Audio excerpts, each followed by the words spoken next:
Saudi আরবের এক অন্ধ হাফেজ, তাকে দেখে প্রশ্ন করা হলো, আল্লাহ তোমাকে চোখ দেয় নাই, তুমি না দেখে আল্লাহর এই কোরআন মুখস্থ করেছ। আল্লাহ যদি তোমাকে অল্প সময়ের জন্য চোখ দেয়, তুমি সর্বপ্রথম কি দেখবে? তোমার মাকে দেখবে, তোমার বাবাকে দেখবে, না তোমার আদরের বোনকে দেখবে? অন্ধ হাফেজ বলল, আল্লাহ আমাকে চোখ দেয় নাই, আমি না দেখে আল্লাহর এই কোরআন মুখস্থ করেছি। আল্লাহ যদি আমাকে অল্প সময়ের জন্য চোখ দেয়, যেই কোরআন আমি না দেখে মুখস্থ করেছি সেই কোরআন দেখবো, সেই কোরআনের আয়াতগুলো কত সুন্দর তা দেখবো। আল্লাহু আকবার। অন্ধ হাফেজ বলছে, আল্লাহ যদি আমাকে চোখ দিত, সর্বপ্রথম আল্লাহর এই কোরআন দেখতাম। আর আমাদের দেশের যুবকদের চোখ থাকতেও তারা আল্লাহর কোরআন দেখে না, বরং ব্রাজিল আর্জেন্টিনার খেলা দেখে, ঠিক কিনা? আপনাকে বলছে যুবক, আপনি আল্লাহর দেয়া চোখ দিয়ে মোবাইলে অশ্লীল ভিডিও দেখতে পারেন, আল্লাহর দেয়া চোখ দিয়ে আপনি মোবাইলে খারাপ ভিডিও দেখতে পারেন, নাটক সিনেমা দেখতে পারেন, কিন্তু আল্লাহর দেয়া চোখ দিয়ে আপনি একবার আল্লাহর এই কোরআনটা ধরে দেখেন নাই।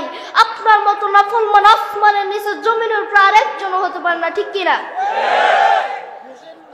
আপনি মা আপনার ছেলেকে একটু পাশে বসিয়ে জিজ্ঞেস করেন আপনি আপনার ছেলেকে, বাবা তুমি সারাটা দিন কি করেছ? আল্লাহর কোরআন পড়েছ না গেমস খেলেছ? আপনার ছেলে বলবে, মা আমি সারাটা দিন ফ্রি ফায়ার খেলেছি, পাবজি খেলেছি। তুমি সন্তান নয় যুবক, তুমি যদি সুসন্তান হতে মোবাইলে খারাপ ভিডিও দেখতে না, আল্লাহর কোরআন পড়তে, ঠিক কিনা? আমেরিকার কয়েকজন মুসলমান যুবক এক খ্রিস্টানকে গিয়ে বলছে, গিভ মি 2 minutes স্যার, আমাকে 2 মিনিট সময় দেন স্যার। খ্রিস্টান বলছেন, no time, I am busy, আমার সময় নেই, আমি ব্যস্ত। যুবক বলছে, গিভ মি 1 minute স্যার, আমাকে 1 মিনিট সময় দেন স্যার। খ্রিস্টান বলছে, আচ্ছা ঠিক আছে। যুবক তার কানে হেডফোন লাগিয়ে কাবা শরীফের ইমামের তেলাওয়াত লাগিয়ে দিয়েছেন। যেই খ্রিস্টান বলেছেন 1 মিনিটের বেশি সময় নেই, সেই খ্রিস্টান রাস্তার উপরে দাঁড়িয়ে পাক্কা আধা ঘন্টা আল্লাহর এই কোরআনের তেলাওয়াত হয়েছে। চিৎকার দিয়ে বলেন আল্লাহু আকবার। আল্লাহর এই কোরআনের সুর মধুর সুর। তোমার যখন মন ভালো না থাকবে, তখন আল্লাহর এই কোরআন তেলাওয়াত শুনিও বা কোরআন পড়িও, তখন তোমার মন অনেক ভালো হয়ে যাবে।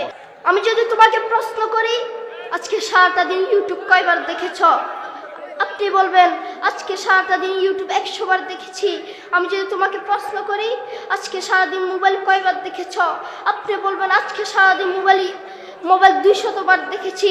আপনি নাফরমান ছেলে মোবাইল 200 বার দেখতে পেরেছেন, ইউটিউবার 100 বার দেখতে পেরেছেন।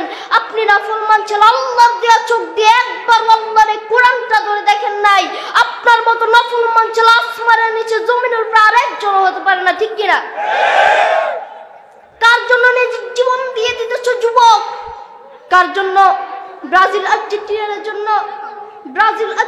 জন্য নিজের জীবন দিয়ে দিতেছেন। আপনি মনে রাখবেন, কি হবে ব্রাজিল দিয়ে, কি হবে আর্জেন্টিনা দিয়ে, যদি আল্লাহর এই কোরআনটা না পড়েন?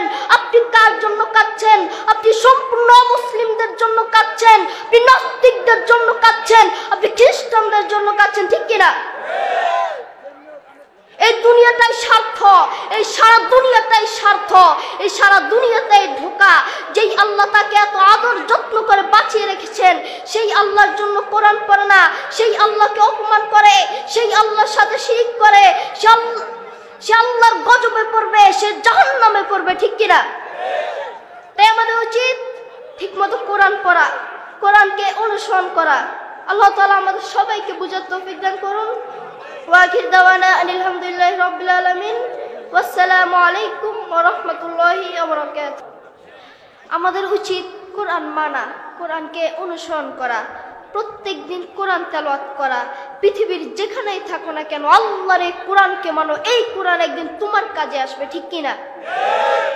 কোরআন যেমন আমাদের একটি মর্যাদাময় গ্রন্থ, তেমনি যে কোরআন শিখে এবং অন্যকে শিক্ষা দেয় সে একজন মর্যাদাবান। কোরআন মাজিদে আল্লাহ তাআলা বলেন, ইকরা বিসমি রাব্বিকাল্লাযী খলাক, পড়ো তোমার প্রভুর নামে, যিনি তোমাকে সৃষ্টি